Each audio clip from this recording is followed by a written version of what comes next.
হযরত আব্বাস আলী রাদিয়াল্লাহু তাআলা আনহুমা ওনারা বলেছেন যে মহান আল্লাহ তাআলা তিন ব্যক্তি থেকে কলম উঠিয়ে নিয়েছেন। রুফিআল কলামু আন সালাসা আনিন নাইমি হাত্তা ইয়াস্তাবকিদা ওয়া আনিল মাজনুনি হাত্তা ইউফিকা ওয়া আনিস সফিকি হাত্তা ইয়াহতালিমু। রুফিআল কলাম আন সালাসা, এই তিন ব্যক্তি থেকে মহান আল্লাহ তাআলা কলম উঠিয়ে নিয়েছেন। আনিন নাইমি হাত্তা ইয়াস্তাবকিদা, ঘুমন্ত ব্যক্তি থেকে আল্লাহ তাআলা কলম উঠিয়ে নিয়েছেন যতক্ষণ না পর্যন্ত সে জাগ্রত হয়।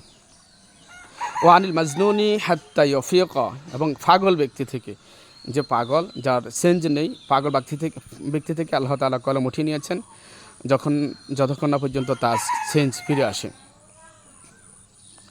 ও আনিস সবিকি হাত্তা ইয়াহতালিমু, এবং নাবাল্লিগ ব্যক্তি থেকে আল্লাহ তাআলা কলম উঠিয়ে নিয়েছেন যতক্ষণ না পর্যন্ত সে বাল্যেগ হয়।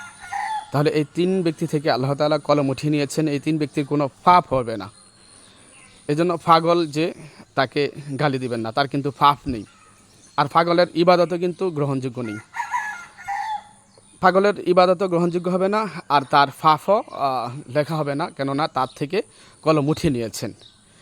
আর নাবাল্যেগের ইবাদত গ্রহণযোগ্য হবে, কিন্তু পাপ ধরা হবে না, এটা বন্ধ রেখেছেন আল্লাহ তাআলা।